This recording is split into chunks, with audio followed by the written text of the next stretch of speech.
जय मां भगवती, जय मां दुर्गा। आप सभी भक्त जनों को आषाढ़ मास गुप्त नवरात्रि के पहले दिन की हार्दिक शुभकामनाएं। आज की वीडियो में आप श्रवण करेंगे माता महाकाली की कथा। शास्त्रों के अनुसार 10 महाविद्याओं को सिद्ध करने के लिए ऋषि विश्वामित्र और ऋषि वशिष्ठ ने बहुत प्रयास किए, लेकिन उनके हाथ सिद्धि नहीं लगी। बृहद काल गणना और ध्यान की स्थिति में उन्हें ये ज्ञान हुआ कि केवल गुप्त नवरात्रों में शक्ति के इन स्वरूपों को सिद्ध किया जा सकता है। गुप्त नवरात्रों में 10 महाविद्याओं की साधना कर ऋषि विश्वामित्र अद्भुत शक्तियों के स्वामी बन गए। उनकी सिद्धियों की प्रबलता का अनुमान इसी बात से लगाया जा सकता है कि उन्होंने एक नई सृष्टि की रचना तक कर डाली थी। इसी तरह लंकापति रावण के पुत्र मेघनाथ ने अतुलनीय शक्तियां प्राप्त करने के लिए गुप्त नवरात्रि में साधना की थी। शुक्राचार्य ने मेघनाथ को परामर्श दिया था कि गुप्त नवरात्रों में अपनी कुल देवी निकुंभला की साधना करके वे अजय बनाने वाली शक्तियों का स्वामी बन सकता है। मेघनाथ ने ऐसा ही किया और शक्तियां हासिल की। राम रावण युद्ध के समय केवल मेघनाथ ने ही भगवान राम सहित लक्ष्मण जी को नागपाश में बांधकर मृत्यु के द्वार तक पहुंचा दिया था। ऐसी मान्यता है कि यदि नास्तिक भी परिहासवश इस समय मंत्र साधना कर ले तो उसका भी फल सफलता के रूप में अवश्य ही मिलता है।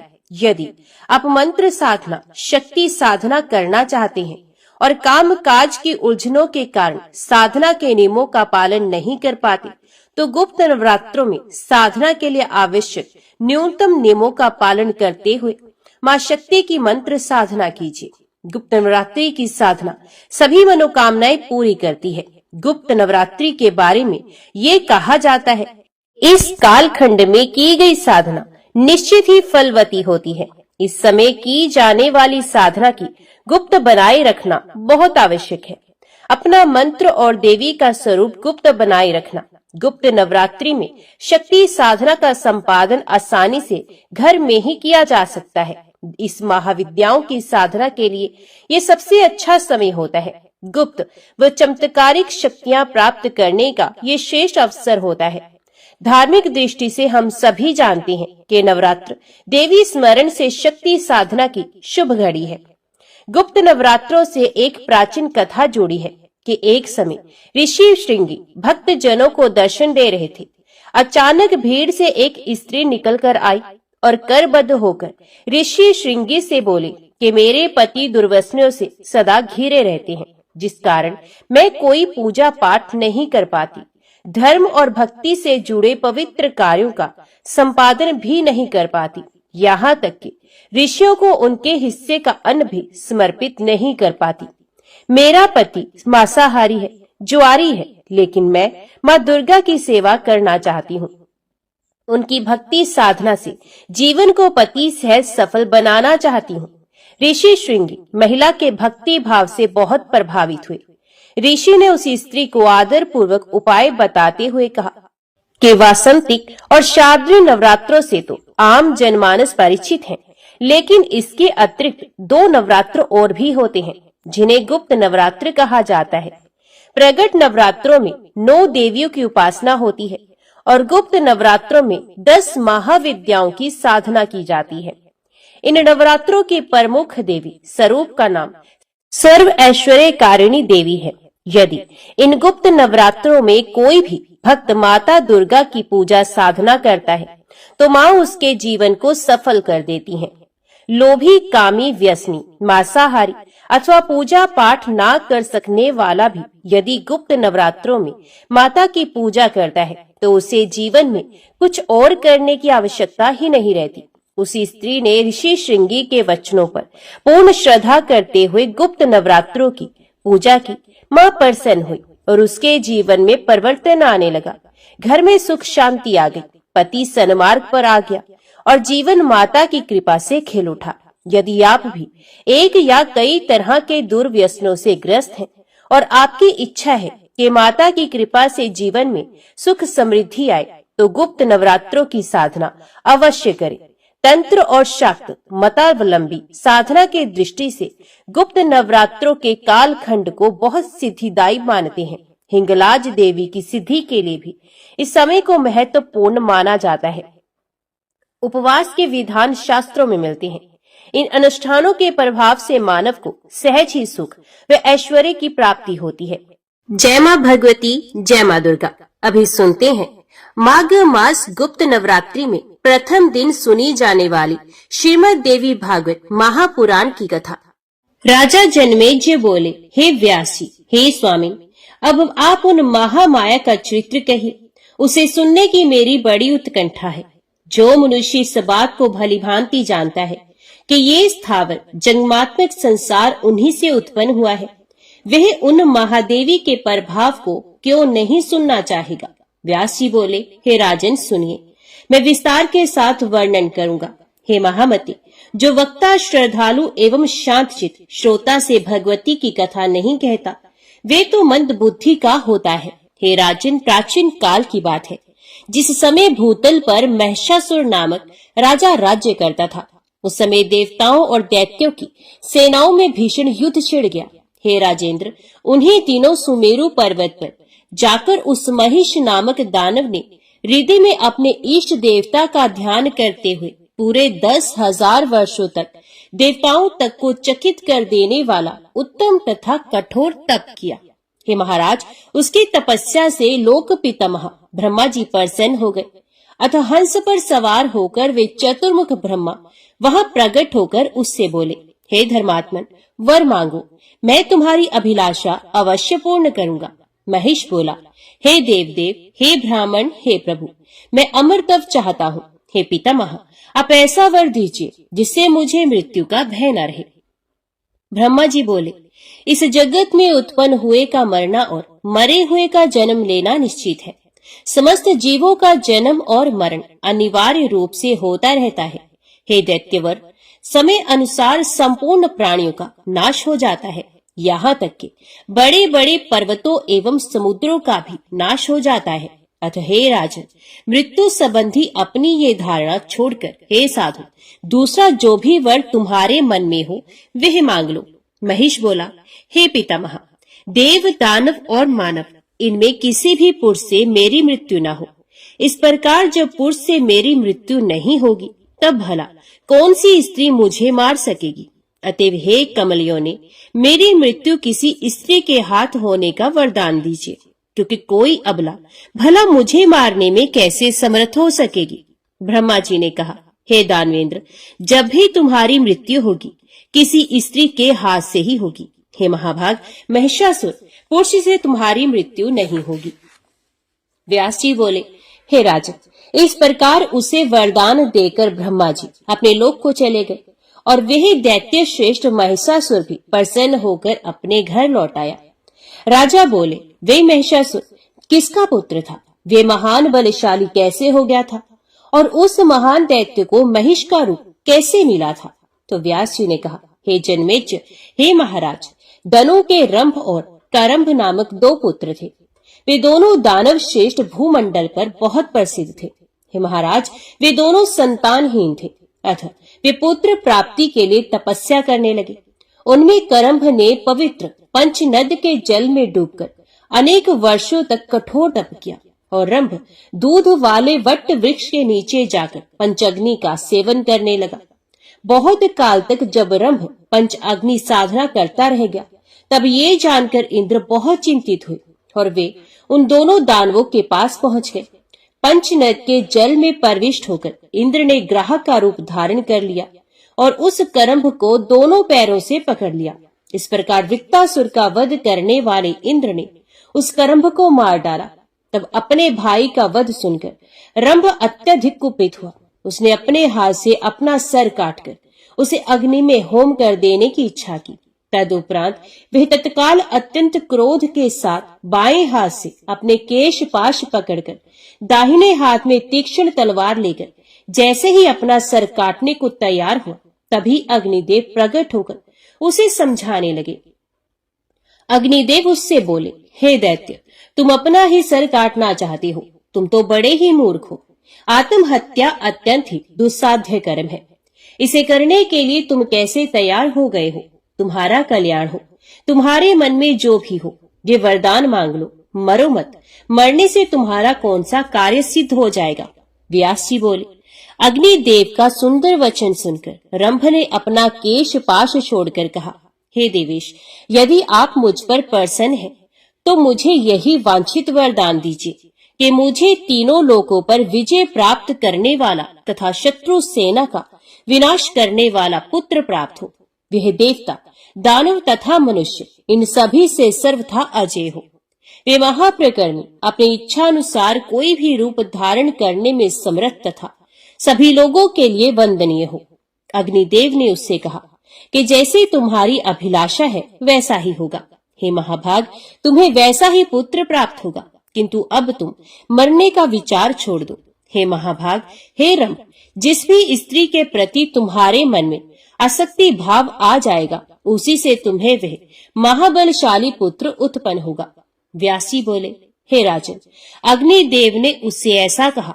तब उनका मनमोहक वचन सुनकर दानव श्रेष्ठ रंभ अग्नि को प्रणाम करके वहां से चला गया और एक ऐसे स्थान पर जा पहुंचा जो रमणीक, समृद्धियों से संपन्न तथा यक्षों से घिरा हुआ था।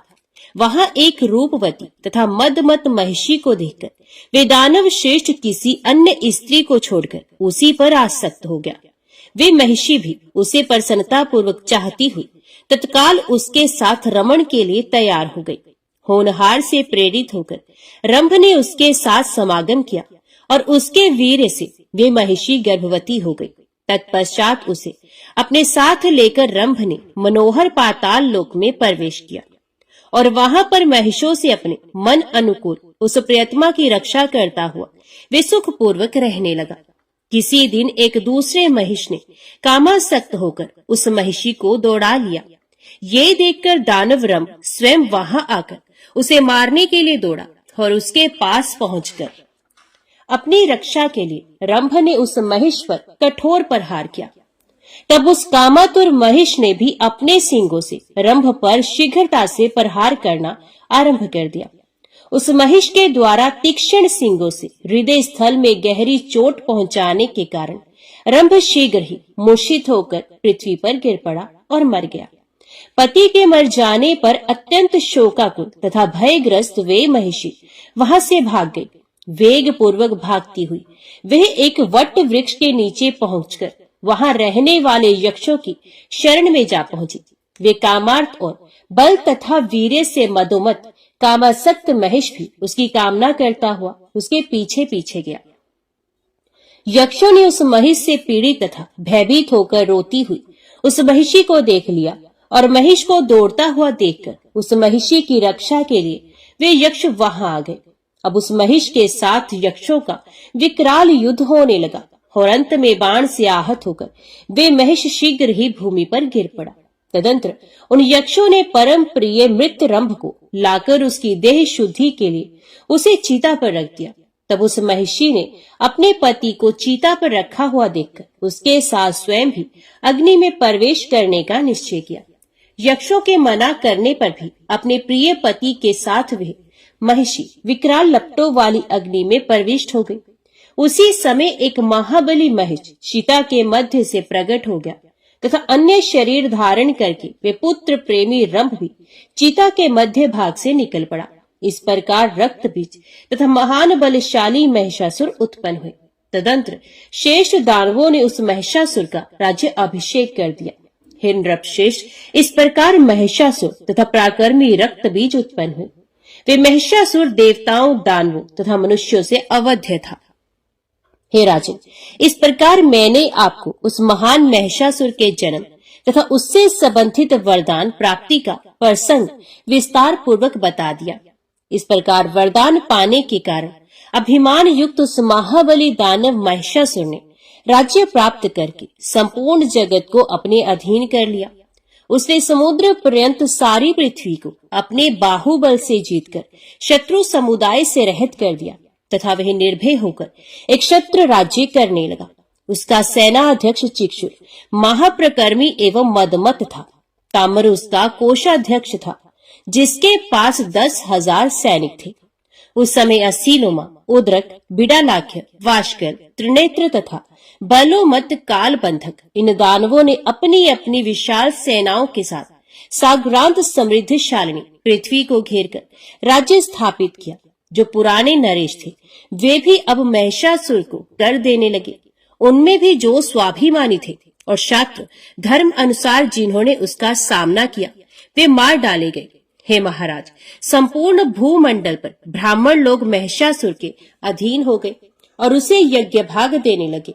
इस प्रकार एक क्षत्र राज्य स्थापित करके वरदान से ग्रवित वे महिषासुर स्वर्ग पर भी विजय प्राप्त करने की अभिलाषा करने लगा। महिषासुर ने इंद्र के पास अपना एक दूत भेजा। उस दैत्यराज ने दूत को बुलाकर उससे कहा, हे वीर जाओ, हे महाबाहु तुम मेरा दूत कार्य करो। हे अनक, तुम निडर होकर स्वर्ग में देवताओं के पास जाकर वहां इंद्र से कहो, हे सहस्राक्ष तुम स्वर्ग छोड़ दो और अपनी इच्छा के अनुसार जहां चाहो शीघ्र चले जाओ। अथवा हे देवेश, महान महिषासुर की सेवा स्वीकार करो। यदि तुम राजा महिषासुर की शरणागति स्वीकार कर लो तो वो तुम्हारी रक्षा करेंगे। अतएव हे इंद्र, तुम महिषासुर की शरण में चले जाओ। अन्यथा हे बलसूदन, युद्ध के लिए शीघ्र ही अपना वज्र उठा लो। हमारे पूर्वजों ने तुम्हें पराजित किया है, अतएव हम तुम्हारा पुरुषार्थ जानते हैं। अहिल्या के साथ अनाचार करने वाले तथा देव समुदाय के अधिपति हे इंद्र, मैं तुम्हारे बल से भलीभांति परिचित हूँ। तुम मेरे साथ युद्ध करो अथवा जहां तुम्हारा मन करे वहां चले जाओ। व्यास जी बोले, हे नृपश्रेष्ठ, दूत का वचन सुनकर इंद्र कुपित हो गए। फिर भी उन्होंने मुस्कुराकर दूत से कहा, हे मंदबुद्धि, मैं ये नहीं जान पा रहा कि तुम अभिमान के मद में इतना चूर क्यों हो गए हो। मैं तुम्हारे स्वामी महिषासुर की अभिमान रूपी इस रोग की चिकित्सा अवश्य करूंगा। इसके बाद मैं इस रोग को जड़ से नष्ट कर दूंगा।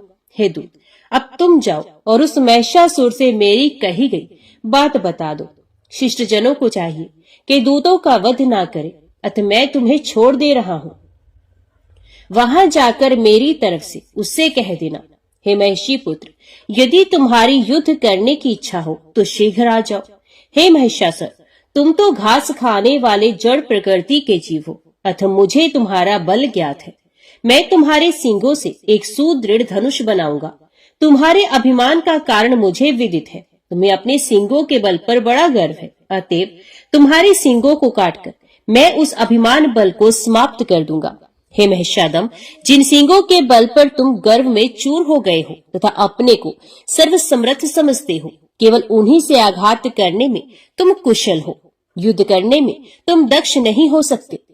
देवराज इंद्र के ऐसा कहने पर वह दूत तत्काल वहां से चल दिया। वे उन्मत्त महिषासुर के पास पहुंचा और उसे प्रणाम करके कहने लगा, हे राजन, वह देवराज इंद्र आपको कुछ भी नहीं समझ रहा। देवसेना से संपन्न होने के कारण वे अपने को पूर्ण बलवान मानता है। उस मूर्ख ने जो कुछ कहा है उसके अतिरिक्त दूसरी बात मैं कैसे कहूँ। सेवक को अपने स्वामी के समक्ष सत्य तथा प्रिय वाणी ही बोलनी चाहिए। कल्याण की इच्छा रखने वाले सेवक को अपने स्वामी के आगे सदा सत्य तथा प्रिय वचन बोलना चाहिए। हे महाराज, यही नीति संसार में सदा से कल्याणप्रद होती आई है। किंतु यदि केवल प्रिय लगने वाली बात ही कहूं तो इससे आपका कार्य सिद्ध नहीं होगा। साथ ही अपना कल्याण चाहने वाले सेवक को अपने स्वामी से कठोर बात कभी नहीं कहनी चाहिए। हे नाथ, शत्रु के मुख से जिस तरह की विष तुल्य बातें निकलती हैं, उस तरह की बातें सेवक के मुख से कैसे निकल सकती हैं। हे पृथ्वीपते, इंद्र ने जिस प्रकार के वाक्य बोले हैं उन्हें कह सकने में मेरी जीवा कभी भी समर्थ नहीं है। व्यास जी बोले, उस दूत का रहस्य पूर्ण वचन सुनकर घास खाने वाले महिषासुर का मन पूर्ण रूप से क्रोध के वशीभूत हो गया। सभी दैत्यों को बुलाकर क्रोध के मारे लाल आंखों वाला महिषासुर अपनी पूंछ पीठ पर रख करके मूत्र त्याग करते हुए उनसे कहने लगा, हे दैत्यों, वे इंद्र निश्चय ही युद्ध करना चाहता है, अतः तुम लोग सेना संगठित करो, हमें उस देवाधम को जीतना है। मेरे सम्मुख भला कौन पराक्रमी बन सकता है। यदि उस इंद्र के समान करोड़ों लोग मेरे सामने आ जाएं, तो भी मैं नहीं डरूंगा। तब उस अकेले इंद्र से कैसे डर सकता हूँ। उसको तो मैं अब निश्चित रूप से मार ही डालूंगा। वह इंद्र शांत स्वभाव वाले लोगों पर अपने पराक्रम का प्रदर्शन तथा तपस्वियों पर अपने बल का प्रयोग करता है। वह मायावी, व्यभिचारी तथा दूसरे की स्त्री का हरण करने वाला है। वे दुष्ट अपनी अप्सराओं के बलबूते दूसरों की तपस्या में विघ्न डालता है। शत्रु की कमजोरी देखकर अवसरवादिता का लाभ उठाकर उस पर प्रहार करता है। वे सदा से पाप कृत्य में रत रहने वाला तथा घोर विश्वासघात करने वाला है। भय के मारे उस छली इंद्र ने पहले विश्वास प्रदर्शन के लिए अनेक प्रकार की शपथें खाकर नमुची नामक दैत्य से संधि स्थापित की, किंतु बाद में उस दुष्ट आत्मा ने छल पूर्वक नामुची को ही मार डाला। विष्णु तो कपट का आचार्य, मायावी, झूठी प्रतिज्ञाएं करने में बड़ा ही कुशल, बहरूपिया, सैन्य बल का संचय करने वाला तथा महान पाखंडी है। उसी ने सूकर रूप धारण कर हिरण्याक्ष का वध कर डाला और नरसिंह का रूप धारण कर हिरण्यकशिपु का संहार किया। अतएव हे धनु के वंशजों, मैं उसका वशव्रती कभी भी नहीं होऊंगा और देवताओं का कहीं भी कदापि विश्वास नहीं करूंगा। विष्णु तथा इंद्र ये दोनों मेरा क्या कर लेंगे? यहाँ तक कि उनसे भी अधिक शक्तिशाली रुद्र भी युद्ध भूमि में मेरा प्रतिकार कर पाने में समर्थ नहीं। इंद्र, वरुण, यम, कुबेर, अग्नि, चंद्रमा तथा सूर्य को जीतकर मैं स्वर्ग पर अधिकार कर लूंगा। अब हम लोग यज्ञ का भाग प्राप्त करेंगे तथा सोमरस का पान करने वाले होंगे। मैं देव समुदाय को जीतकर दानवों के साथ विहार करूंगा। हे दानवों, वरदान के कारण मुझे देवताओं का भय नहीं। पुरुष से मेरी मृत्यु हो ही नहीं सकती, तब भला स्त्री मेरा क्या कर लेगी? हे गुप्तचरों, पाताल में तथा पर्वतों पर रहने वाले बड़े बड़े दानव वीरों को तत्काल यहाँ बुलाकर उन्हें मेरी सेनाओं का अध्यक्ष बना दो। हे दानवों, मैं तो अकेला ही समस्त देवताओं को जीतने में समर्थ हूँ। फिर भी शोभा बढ़ाने की दृष्टि से आप सबको भी बुलाकर देवताओं के साथ होने वाले संग्राम में ले चलूंगा। मैं अपने सींगों तथा खुरों से देवताओं को निश्चित रूप से मार डालूंगा। वरदान के प्रभाव से मुझे देवताओं से भय नहीं। देवता, दानव और मनुष्य सभी से मैं अवध्य हूँ। अतः आप सब देवलोक पर विजय प्राप्त करने के लिए अब तैयार हो जाएं। हे दैत्यों, देवलोक को जीतकर मैं नंदन वन में विहार करूंगा। मंदार पुष्प की मालाएं धारण करके आप लोग देवांगनाओं के साथ रहेंगे। कामधेनु के दुग्ध का सेवन करेंगे, प्रसन्नता पूर्वक अमृत पान करेंगे और देवताओं तथा गंधर्वों के गीतों तथा मनमोहक हाव भाव युक्त नृत्य का आनंद लेंगे। उर्वशी, मेनका, रंभा, घृताची, तिलोत्तमा, प्रमद्वरा, महासेना, मिश्रकेशी, मदोत्कटा, विप्रचिति आदि नृत्य तथा गायन कला में अति निपुण अप्सराएं विविध प्रकार के मद्य पिलाकर आप सभी का मनोरंजन करेंगी। देवताओं के साथ युद्ध करने के लिए देवलोक के लिए प्रस्थान करना यदि आप लोगों को उचित लगे तो आप सब उत्तम मंगलाचार संपन्न करके आज ही चलने के लिए तैयार हो जाइए। समस्त दानवों की रक्षा के लिए मुनि श्रेष्ठ शुक्राचार्य को बुलाकर उनका पूजन करके उन परम गुरु को यज्ञ कार्य में नियुक्त कीजिए। हे राजन, इस प्रकार दानव वीरों के आदेश देकर वे पाप बुद्धि महिषासुर प्रसन्नता के साथ शीघ्र ही अपने भवन को चला गया।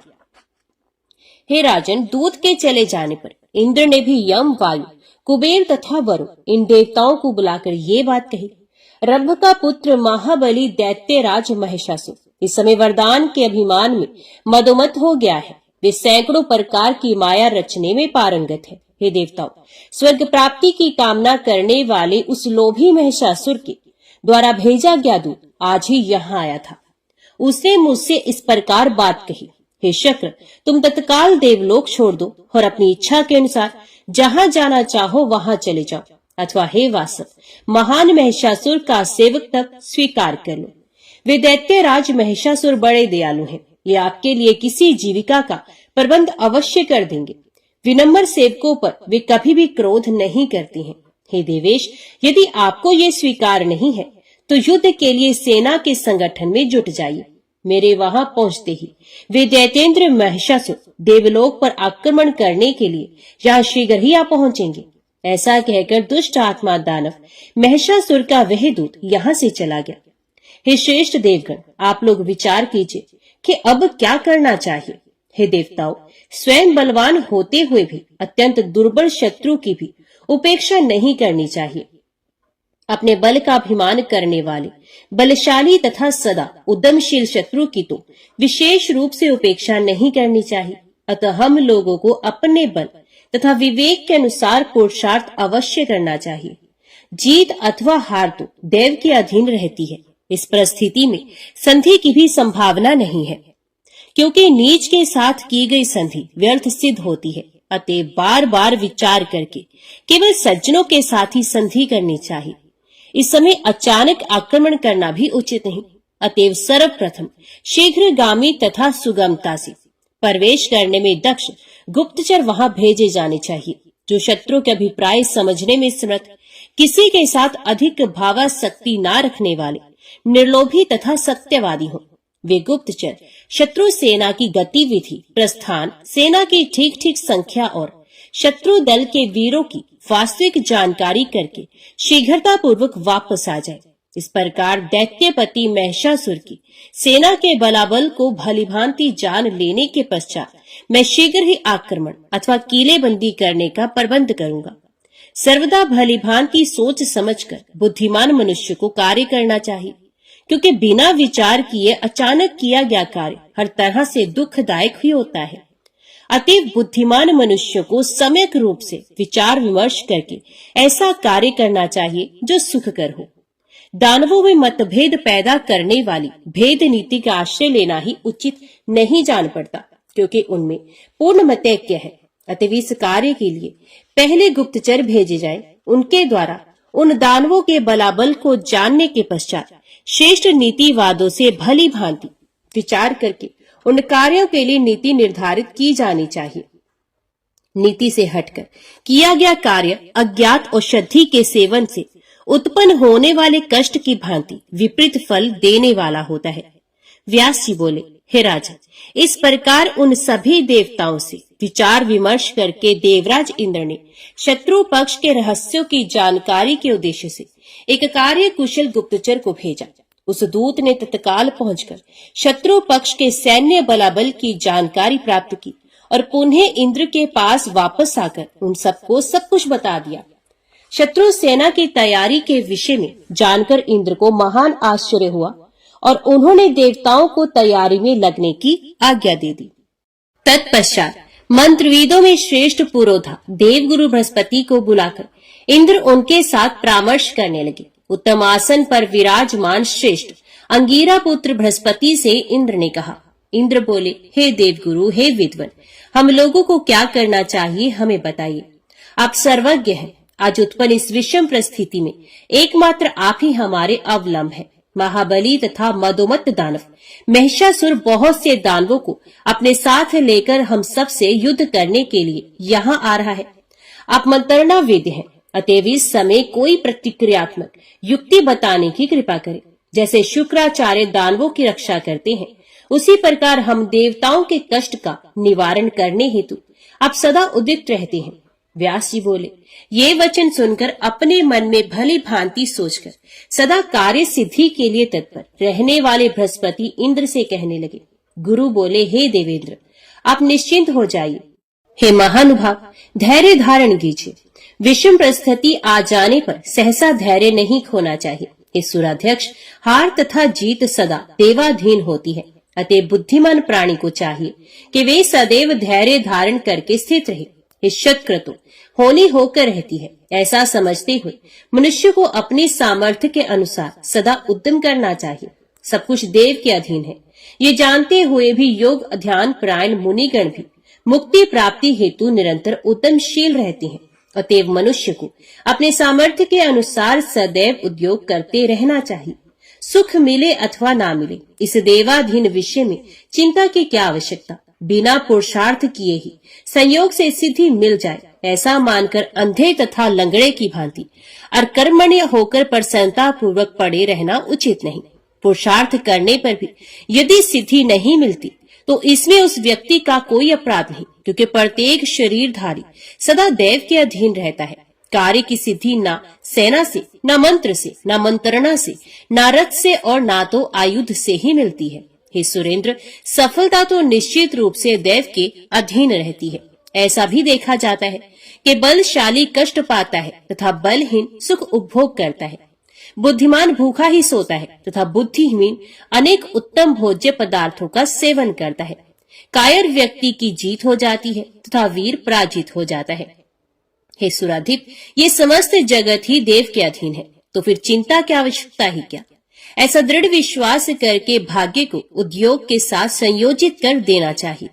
उद्योग करने के बाद सुख प्राप्त हो अथवा दुख, इन दोनों के विषय में किसी प्रकार की चिंता नहीं करनी चाहिए। दुख आने पर अपने से अधिक दुखी जनों को तथा सुख आने पर अधिक सुखी व्यक्ति को देखना चाहिए। अपने आप को शत्रु तुल्य हर्ष तथा शोक को अर्पित नहीं करना चाहिए। बुद्धिमान पुरुषों को हर्ष या शोक के उपस्थित होने पर धैर्य का अवलंबन करना चाहिए। अधीर हो जाने से जैसा दुख प्राप्त होता है वैसा दुख धैर्य धारण करने से कभी नहीं होता, किंतु सुख तथा दुख के अवसर पर सहनशील बने रहना अति दुर्लभ है। जब हर्ष अथवा शोक उत्पन्न हो तब अपनी बुद्धि से निश्चय करके उनसे अप्रभावित बने रहना चाहिए।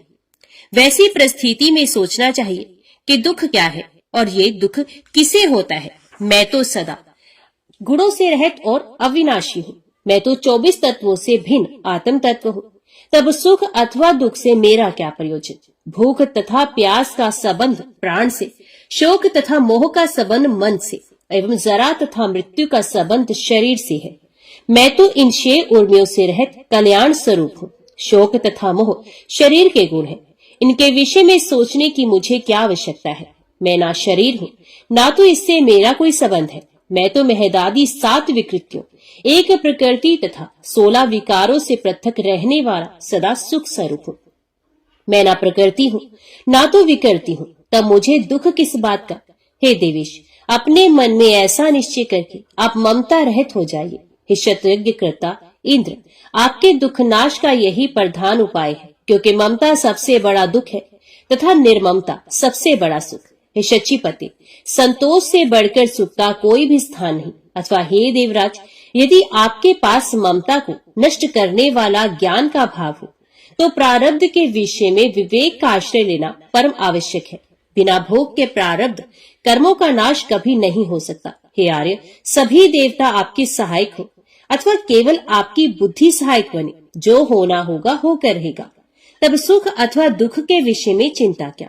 हे महाभाग, सुख के उपभोग से पुण्य का क्षय होता है और दुख भोगने से पाप का नाश होता है। अतः बुद्धिमान पुरुषों को सुख क्षय की स्थिति में हर प्रकार से प्रसन्नता का अनुभव करना चाहिए। अथवा हे महाराज, यदि आपकी इच्छा हो तो विधिवत परामर्श करके आप यत्न करने में तत्पर हो जाइए। प्रयत्न करने पर भी जो होना होगा वही होगा।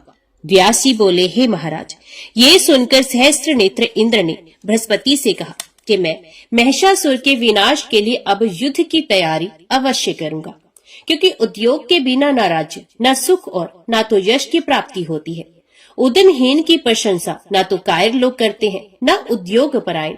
सन्यासियों का आभूषण ज्ञान है तथा ब्राह्मणों का आभूषण संतोष, किंतु अपनी उन्नति की आकांक्षा रखने वाले लोगों के लिए उद्योग परायण रहते शत्रु संहार का कार्य ही आभूषण है।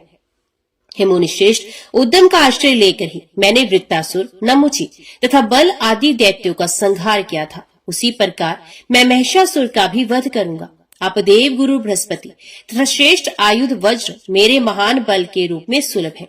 साथ ही भगवान विष्णु तथा अविनाशी शिव जी मेरी सहायता अवश्य करेंगे। हे मानद, अब मैं महिषासुर के साथ युद्ध करने के लिए सेना की तैयारी के उद्योग में लग रहा हूँ। हे साधु, अब आप मेरे कल्याण के लिए रक्षोघन मंत्रों का पाठ कीजिए। व्यास जी बोले, हे राजन, देवराज इंद्र के ऐसा कहने पर युद्ध के लिए सर्वथा तत्पर उन सुरेंद्र से मुस्कुराकर बृहस्पति जी ने ये वचन कहा। बृहस्पति जी बोले, इस समय मैं आपको युद्ध के लिए ना तो प्रेरित करूंगा और ना तो इससे आपको रोकूंगा ही, क्योंकि युद्ध करने वाले की हार तथा जीत दोनों ही अनिश्चित रहती हैं। हे शचीपति, इस होनहार के विषय में आपका कोई दोष नहीं। जो भी सुख दुख पूर्ववत निर्धारित है वे तो अवश्य ही प्राप्त होगा। भविष्य में आपको प्राप्त होने वाले सुख या दुख के विषय में मुझे कोई भी ज्ञान नहीं, क्योंकि हे वासव, आप ये बात भली भांति जानते हैं कि पूर्व समय में अपनी भार्या के हरण के अवसर पर मुझे बहुत ही कष्ट उठाना पड़ा था। हे शत्रुनिषूदन, चंद्रमा ने मेरी पत्नी का हरण कर लिया था, जिसके फलस्वरूप अपने आश्रम में रहते हुए मुझे सभी सुखों का विनाश करने वाला महान कष्ट झेलना पड़ा। हे सुराधिप, मैं सभी लोकों में परम बुद्धिमान के रूप में विश्रुत हूँ, किंतु जब मेरी भार्या का बलपूर्वक हरण कर लिया गया था तो उस समय मेरी बुद्धि कहाँ चली गई थी। अतएव हे सुराधिप, बुद्धिमान लोगों को सदा यत्न परायण होना चाहिए। कार्य की सिद्धि तो निश्चित रूप से सदा देव के ही अधीन रहती है। व्यास जी बोले, गुरु बृहस्पति का ये सत्य तथा अर्थ युक्त वचन सुनकर इंद्र ब्रह्मा जी की शरण में जाकर उन्हें प्रणाम करके बोले, हे पितामह, हे देवाध्यक्ष, इस समय महिषासुर नामक दैत्य मेरे स्वर्गलोक पर अपना अधिकार स्थापित करने की कामना से सैन्य बल की तैयारी कर रहा है। अन्य दानव भी उसकी सेना में सम्मिलित हो रहे हैं। वे सब के सब सदा युद्ध के लिए आतुर रहने वाले महान पराक्रमी तथा युद्ध कला में अत्यंत प्रवीण है। उस दानव से भयभीत होकर मैं आपकी शरण में यहाँ आया हूँ। हे महाप्राज्ञ, आप तो सर्ववेता है तथा मेरी सहायता करने में पूर्ण समर्थ है। ब्रह्मा जी बोले, हम लोग इसी समय शीघ्रतापूर्वक कैलाश चलें और वहां से शंकर जी को आगे करके बलवानों में श्रेष्ठ विष्णु भगवान के पास चलें। तत्पश्चात सभी देवगणों के साथ परस्पर मिलकर देश काल के संबंध में भलीभांति विचार करके एक समुचित निर्णय लेकर युद्ध करना चाहिए। अपनी शक्ति तथा निर्बलता का सम्यक ज्ञान किए बिना विवेक का त्याग करके दुस्साहपूर्ण कार्य करने वाला व्यक्ति पतन को प्राप्त होता है। व्यास जी बोले, ये सुनकर इंद्र ब्रह्मा जी को आगे करके समस्त लोकपालों के साथ कैलाश की ओर चल पड़े। कैलाश पहुंचकर इंद्र ने वेद मंत्रों के द्वारा शिव जी की स्तुति की।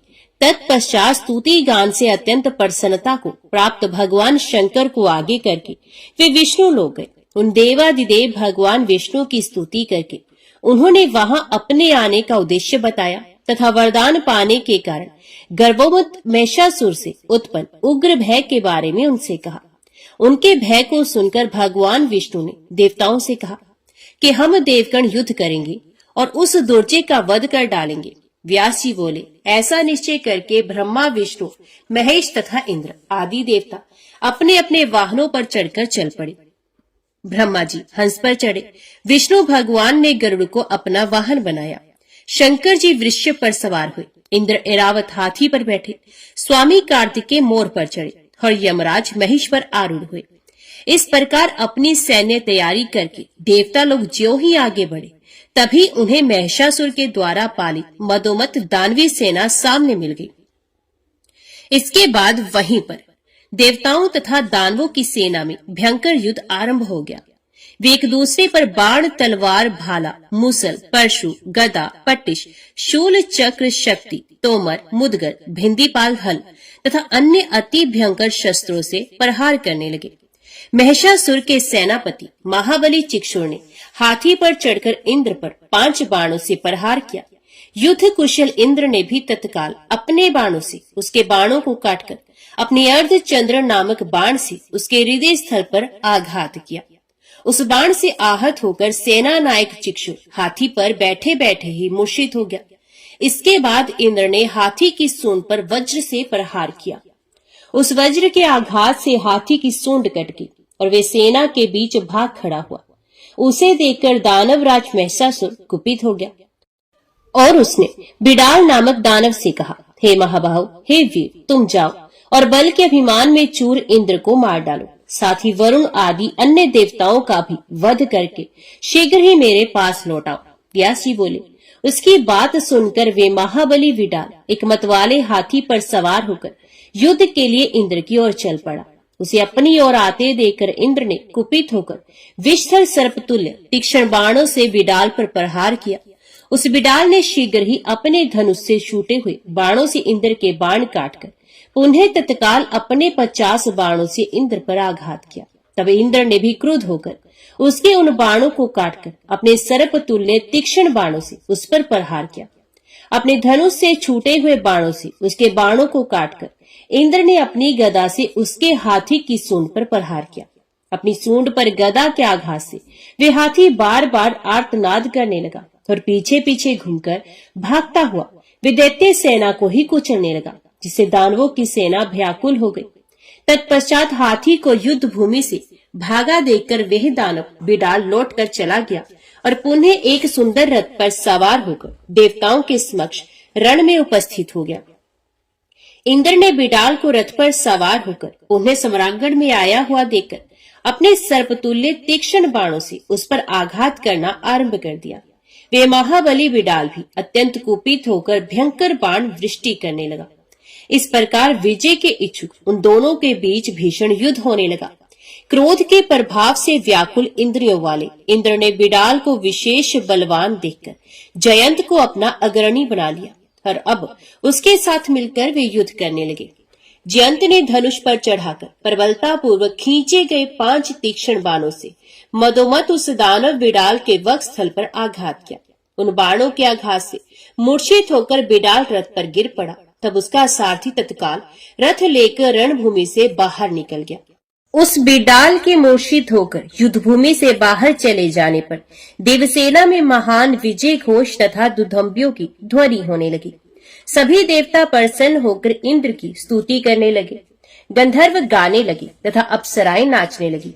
तत्पश्चात देवताओं के द्वारा किए गए उस विजय घोष को सुनकर महिषासुर कुपित हो गया। उसने शत्रुओं के अभिमान को चूर चूर कर देने वाले ताम्र नामक दानव को युद्ध क्षेत्र में भेजा। ताम्र बहुत से सैनिकों के साथ सम्रांगण में आकर इस प्रकार वेग पूर्वक बाणों की वर्षा करने लगा, मानो मेघ समुद्र में जल बरसा रहे हों। उस समय वरुण देव पाश लेकर तथा यमराज हाथ में दंड धारण करके महिष पर चढ़कर युद्ध भूमि में शीघ्र ही पहुंच गए। अब देवताओं तथा दानवों में परस्पर बाणों, तलवारों, मुसलों, बर्शियों तथा फरसों से भीषण संग्राम होने लगा। यमराज के द्वारा अपने हाथ से फेंके गए दंड से ताम्र आहत हो गया, किंतु वे महाबाहु ताम्र सम्रांगण से हिला तक नहीं। ताम्र उस संग्राम भूमि में वेग पूर्वक धनुष को खींच खींच कर अति तीक्ष्ण बाण छोड़कर इंद्र आदि देवताओं पर शीघ्रता से प्रहार करने लगा। वे देवता कुपित होकर पत्थर पर घिसकर नुकीले बनाए गए तीक्ष्ण दिव्य बाणों से दानवों को मारने लगे और ठहरो ठहरो कहकर चिल्लाने लगे। उन देवताओं के प्रहार से घायल होकर दैत्य ताम्र युद्ध भूमि में मूर्छित हो गया। तब भयाक्रांत दैत्य सेना में महान हाहाकार मच गया। इस प्रकार दानव ताम्र के मूर्छित हो जाने पर महिषासुर कुपित हो गया और एक विशाल गदा लेकर देवताओं के समक्ष जा डटा।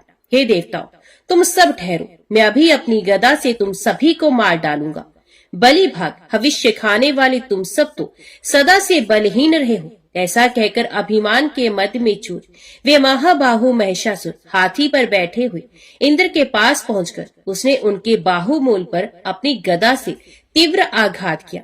इंद्र ने अपने भयंकर वज्र से उस गदा को तुरंत काट दिया और वे महिषासुर को मारने की इच्छा से बड़ी शीघ्रता पूर्वक उसकी ओर बढ़े। तत्पश्चात वे महिषासुर भी कुपित होकर अपने हाथ में चमचमाती हुई तलवार लेकर प्रहार करते हुए महाबली इंद्र के सामने पहुंच गए।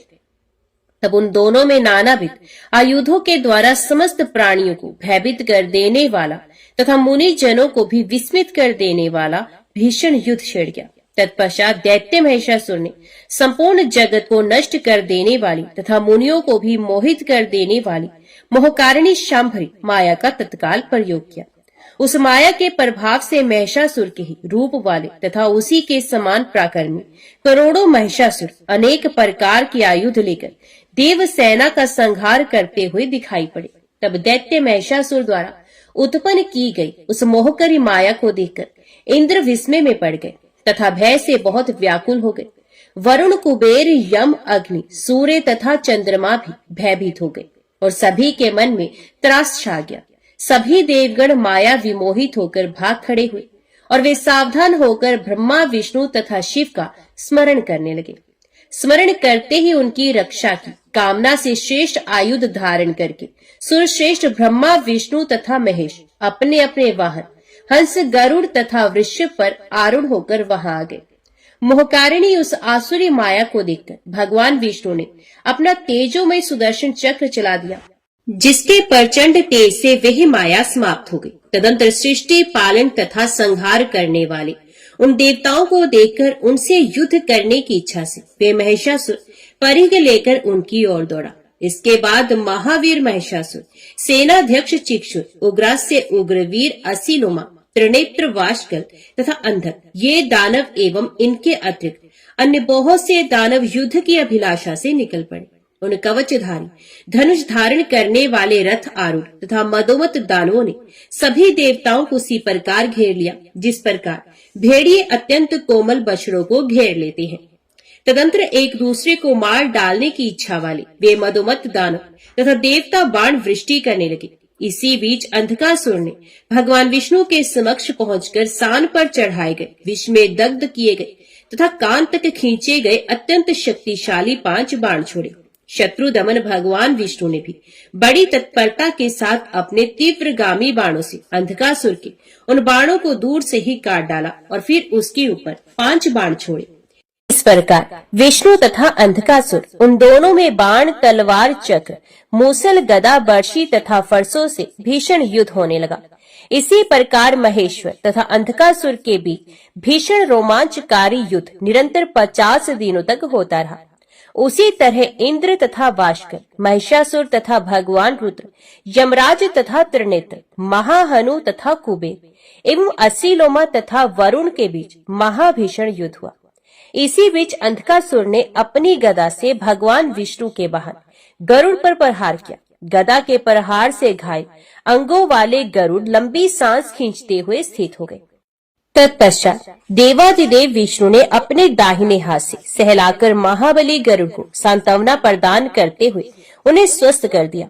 तब भगवान विष्णु ने अंधक का संहार करने के विचार से अपना शारंग धनुष खींचकर उसके ऊपर बहुत से बाण छोड़े। दानव अंधक ने अपने तीक्ष्ण बाणों से उन बाणों को काट डाला और इसके बाद सान पर चढ़ाकर तेज बनाए गए 50 बाण भगवान विष्णु के ऊपर कुपित होकर एक साथ ही छोड़ दिए। भगवान विष्णु ने उन उत्तम बाणों को तत्क्षण निष्फल करके अपना 1000 अरों वाला सुदर्शन चक्र अंधकासुर के ऊपर वेग पूर्वक चलाया। तब अंधकासुर ने भगवान विष्णु द्वारा छोड़े गए सुदर्शन चक्र को अपने चक्र से काफी दूर से ही विफल कर दिया। हे महाराज जन्मेजय, इसके बाद देवताओं को सम्मोहित करते हुए उसने भीषण गर्जना की। तत्पश्चात शारंग धनुष धारण करने वाले भगवान विष्णु के सुदर्शन चक्र को विफल हुआ देखकर सभी देवता शोकाकुल हो उठे तथा दानव गण हर्षित हो गए। तब भगवान विष्णु भी देवताओं को चिंता मगन देखकर अपनी कोमोद की गदा लेकर दानव अंधक पर झपट पड़े। श्री हरि ने बड़े वेग से उस मायावी के मस्तक पर गदा से प्रहार किया। दैत्य गदा के प्रहार से पूर्ण रूप से मूर्छित होकर पृथ्वी पर गिर पड़ा। उसे इस प्रकार गिरा हुआ देखकर महिषासुर अत्यंत क्रोधित हो उठा और अपनी घोर गर्जना से भयभीत करता हुआ भगवान विष्णु के सामने आ गया। भगवान विष्णु ने भी उस महिषासुर को कुपित होकर अपने समक्ष आया देखकर देवताओं को आनंदित करते हुए अपने धनुष की प्रत्यंचा से भयानक टंकार उत्पन्न की। तत्पश्चात भगवान विष्णु महिषासुर के ऊपर शीघ्रता पूर्वक बाणों की बौछार करने लगे। उसने भी अपने बाण समूहों से उन आते हुए बाणों को आकाश में ही काट डाला। हे राजन, इस प्रकार उन दोनों में परस्पर अति भीषण युद्ध हुआ। भगवान विष्णु ने गदा से महिषासुर के मस्तक पर प्रहार किया। मस्तक पर उस गदा के आघात से मूर्छित होकर वे पृथ्वी पर गिर पड़ा। ये देखकर उसकी सेना में अति भीषण हाहाकार मच गया। कुछ ही क्षणों में अपनी वेदना को भूलकर वह दैत्य फिर उठकर खड़ा हो गया। उसने तत्काल एक परिघ लेकर मधुसूदन श्री विष्णु के सर पर प्रहार किया। उस परिघ के प्रहार से आहत होकर भगवान विष्णु मूर्छा को प्राप्त हुए। तब गरुड़ मूर्छा को प्राप्त उन भगवान विष्णु को युद्ध स्थल से लेकर बाहर चले गए। इस प्रकार जगतपति विष्णु के सम्रांगण से लौट जाने पर इंद्र आदि प्रधान देवता भयभीत हो गए और दुख से पीड़ित होकर युद्ध भूमि में चीखने चिल्लाने लगे। तत्पश्चात शूलधारी भगवान शंकर ने देवताओं को इस प्रकार करुण क्रंदन करते हुए देखकर अत्यंत क्रोध के साथ महिषासुर के पास द्रुत गति से पहुंचकर उस पर भीषण प्रहार किया। उस महिषासुर ने भी भगवान शंकर के वक्ष स्थल पर अपनी शक्ति से तेज प्रहार किया और उनके त्रिशूल प्रहार को विफल करके उस दुष्ट आत्मा ने बड़ी तेज गर्जना की। वक्ष पर प्रहार होने पर भी भगवान शंकर को कोई पीड़ा नहीं हुई और क्रोध से आंखें लाल करके उन्होंने उस पर अपने त्रिशूल से प्रहार किया। इसी बीच दुष्ट आत्मा महिषासुर के साथ भगवान शंकर को इस प्रकार युद्धरत देखकर प्रहार जनित मूर्छा का त्याग करके वहां भगवान विष्णु आ गए। उस समय युद्ध के लिए उत्सुक महाप्रकर्मी विष्णु तथा शिव को श्रेष्ठ सुदर्शन चक्र तथा त्रिशूल धारण करके लड़ने के लिए अपने समक्ष उपस्थित देखकर वे महाबली महिषासुर अत्यंत कुपित हो उठा। तत्पश्चात वे विशाल बाहु दैत्य उन दोनों देवताओं को अपने समीप आया हुआ देखकर महिष का रूप धारण करके पूंछ हिलाता हुआ युद्ध करने के लिए उनके समक्ष पहुंच गया। देवताओं को आतंकित करते हुए उस विशाल काय तथा भयावह महिषासुर ने अपनी सींगों को फटकारते हुए मेघ की भांति भीषण गर्जना की तथा वे अपनी सींगों से पर्वतों की बड़ी बड़ी चट्टानें उखाड़ उखाड़ कर फेंकने लगा। उस दानव को देखकर महाप्रकर्मी देव श्रेष्ठ विष्णु तथा शंकर उसके ऊपर भीषण बाण वृष्टि करने लगे। भगवान विष्णु तथा शिव को अपने ऊपर बाण वृष्टि करते हुए देखकर महिषासुर ने अपनी पूंछ में एक भयानक पर्वत शिखर लपेटकर उनके ऊपर फेंका। उस पर्वत शिखर को आते देखकर भगवान विष्णु ने अपने बाणों से उसके सैकड़ों टुकड़े कर दिए और फिर सुदर्शन चक्र से उसके ऊपर शीघ्रता से प्रहार किया। भगवान विष्णु के चक्र से आहत होकर वे दैत्यराज महिषासुर युद्ध में मूर्छित हो गया, किंतु थोड़ी ही देर में वे मनुष्य का शरीर धारण करके उठ के खड़ा हुआ। पर्वत के समान शरीर वाला वे महाभयानक दैत्य हाथ में गदा धारण कर देवताओं को भयभीत करता हुआ मेघ के समान जोर जोर से गरजने लगा। उस नाद को सुनकर भगवान विष्णु ने तीव्रतर ध्वनि उत्पन्न करने के लिए बड़ी तेजी से अपना देदीप्यमान पांचजन्य नामक शंख बजाया। शंख की उस ध्वनि से समस्त दानव भयभीत हो गए और तपोधन ऋषिगण तथा देवता आनंद मगन हो गए। जय मां भगवती, जय मां दुर्गा।